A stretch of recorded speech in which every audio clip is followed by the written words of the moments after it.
Good evening, everyone. So I am showing you the strategy for the management of the intumescent mature cataract. There are various strategies. So it's a voiceover.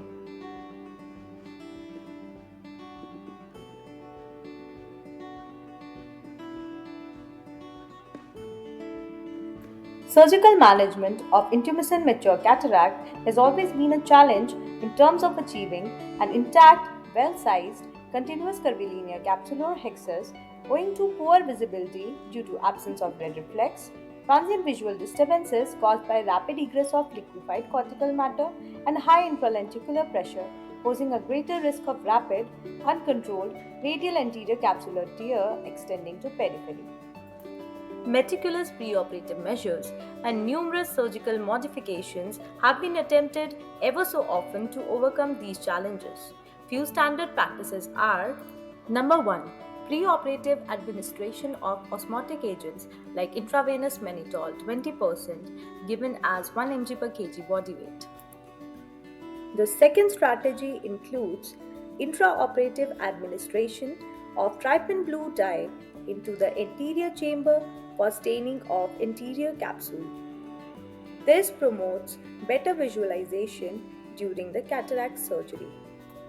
The third approach involves using the soft shell technique, in which cohesive viscoelastic along with dispersive viscoelastics are used to flatten the anterior capsule. Here is a short video demonstrating the soft shell technique. First, a dispersive OVD is injected into the anterior chamber aimed towards the undersurface of cornea. Next, the cohesive OVD is injected underneath this that pushes the dispersive OVD up against the corneal endothelial surface while the cohesive OVD flattens the anterior lens capsule. The fourth practice involves decompression of intralenticular fluid pressure using various techniques having their own merits and demerits in order to achieve an intact capsular hexus. The first one is cortical aspiration using 25 gauge needle or 27 gauge cannula. Phaco-capsulotomy using phaco-emulsification tip is the second one.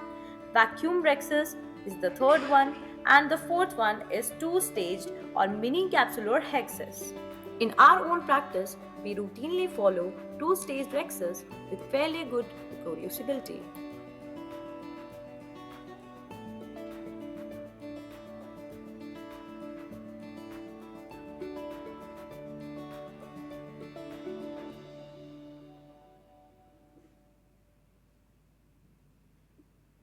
Let's come to a case of white intumescent mature cataract in a 70-year-old female with best corrected visual acuity, finger counting close to face. A single planar side port incision is made at 10 o'clock using 15 degree side port blade. Trypan blue dye is injected in AC under air bubble for staining of anterior capsule. Dye is washed and dispersive viscoelastic injected into anterior chamber. In the next step, cohesive viscoelastic is then injected under the dispersive OVD, referred to as soft shell technique, to flatten the anterior capsule. First stage small circular rhexis, approximately of size 1.5 to 2 mm, is made with 26 gauge bend needle cystitome. Second side port incision made with 15 degree blade. Then the loose cortical matter is aspirated using irrigation and aspiration cannula to decrease the infralenticular pressure.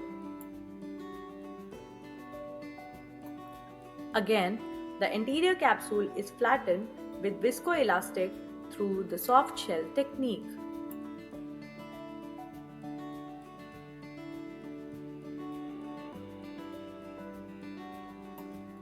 A small tangential cut is given in small rhexis margin using micro scissor blades.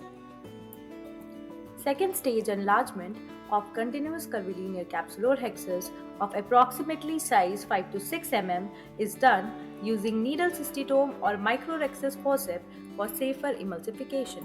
A triplanar main port theocorneal incision is made with 2.2 mm wide sharp end keratome at 12 o'clock.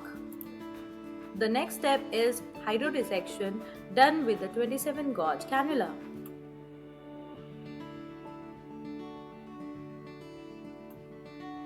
Standard phacoemulsification of nucleus is done by a direct horizontal chop technique using a blunt chopper.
The removal of remnant cortical matter is done using irrigation and aspiration. Then, using a sterile disposable injector, a single piece hydrophobic acrylic intraocular lens is implanted in the bag. Irrigation and aspiration of viscoelastics is done. Intracameral injection of antibiotic moxifloxacin is given prophylactically, followed by hydration of side port and the main incision. Lastly, gentamicin and dexamethasone are injected subconjunctivally. Thank you for patiently watching the video.